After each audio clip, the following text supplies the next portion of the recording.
So hello, welcome back to my channel and welcome back to Frankie's Fixes. Each week, Frankie's Fixes, I solve and fix your design dilemmas. All you have to do is send in the design dilemma in the form in the description and I will endeavour to fix it for you. Now, this week we are solving Susan's design dilemma. Hi Frankie, I'm Susan. I work from home, so my office is really important space for me, but at the moment it's trying to be both an office and also a sitting room for the evening, and it's not succeeding at either at the moment. I'd love your help to turn it into somewhere that's not only practical to work in but also feels calm, cosy and uplifting, and somewhere I can actually look forward to spending time in. In lockdown, a lot of people had to find spaces within their house to work from and then realise it's quite nice to have that space at home to work from. It's quite difficult, isn't it, to make a space feel homey and warm as well as it being a place for work. So with Susan's room, what I thought I would do is start with the colour. Yellow is a really good colour if you're wanting to feel uplifted but also creative, or just I suppose enticed to work and be productive. It's a really good room for being productive, but also at the same time it's quite a warm colour. Well, it is a warm colour, but it creates quite a warm atmosphere, so it's good for relaxation as well. It's cosy, and at night with a warm glow against yellow, it's really sort of a really pretty kind of environment to be in. So I've started with yellow. She's got a desk in there. I looked at the desk and I thought it's nice, but it hasn't got much of a feature to it, and it looks very much like a desk. So I've chosen a different desk, which is sort of one of those desks that could also kind of slightly be like a side table or a dressing table. So if she ever wanted to move it into a different room, it wouldn't just be a desk. And I noticed that she didn't have that many drawers in it, so she didn't need that sort of level of space. So I've gone for this sort of fluted wood one, which has got a drawer, so she's still got storage, but at the same time is an elegant piece of furniture. She also had on the ceiling this kind of very officey track lighting, and it's often the lighting that makes a room feel like an office space rather than a sort of dual purpose room. So I've gone for the cut. She's also got this globe light, a freestanding light, which I've kept because I really like that. So I've kind of copied that with the globe light fixture on the ceiling, and it still has the effect of the kind of pointed spots that the office track light does, but it's just aesthetically more pleasing and looks more like it's a sort of thought through lighting rather than it's just an office light. Then with the yellow, some people sort of think it reminds them a bit of the 80s, but blue is always a really good colour to mix with yellow, but it doesn't have to be really heavy. It can just be in small touches. And the room is going onto a garden, and she did have some curtains there, but they weren't really doing much. So I've chosen these blue and white striped curtains from Dunelm, which are really simple. You just slide them. They don't even need hooks or anything. You just slide them along the pole. So she can use existing curtain pole. They're inexpensive. They're like a really nice thick cotton. They don't need lining. They're not necessarily perfect for blackout if you're using them in the bedroom. I have them in my bedroom, but I have a blind underneath.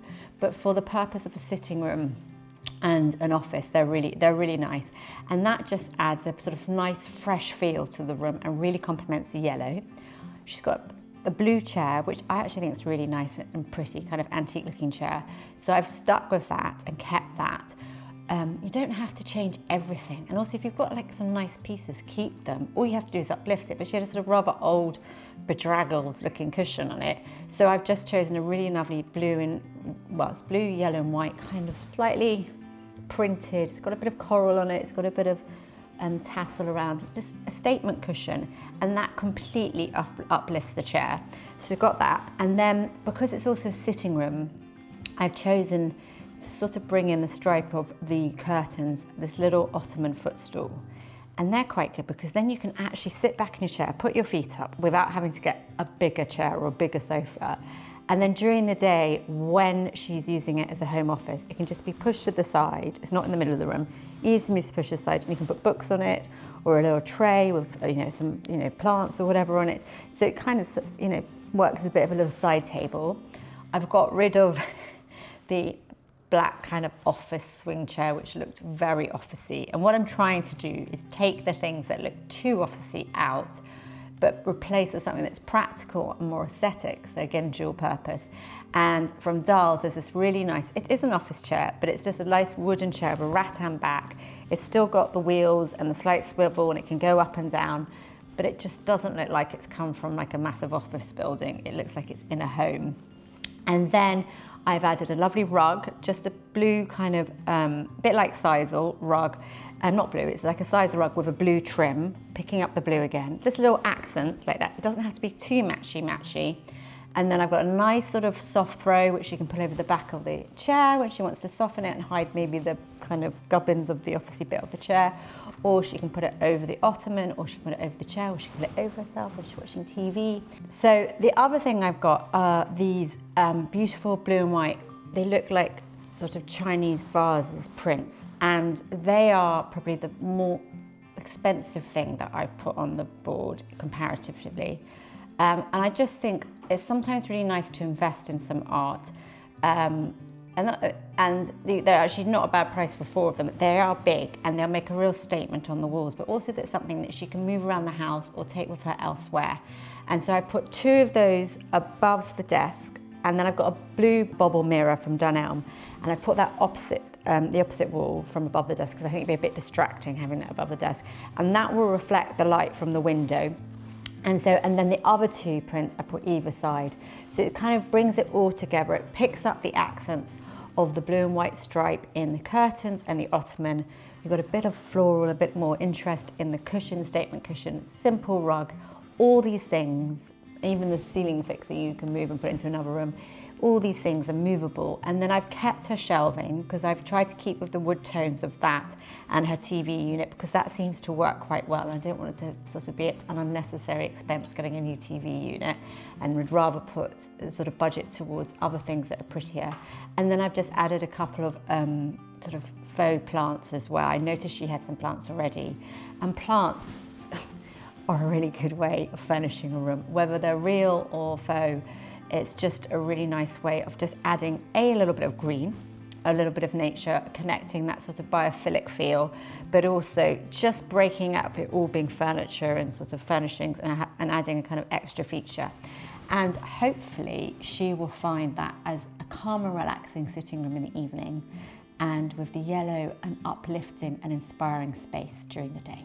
So having done the mood board and the shopping list, the team have now created Susan's room reveal with the artificial intelligence, so she can envisage how it's going to look, and me having fixed her design dilemma.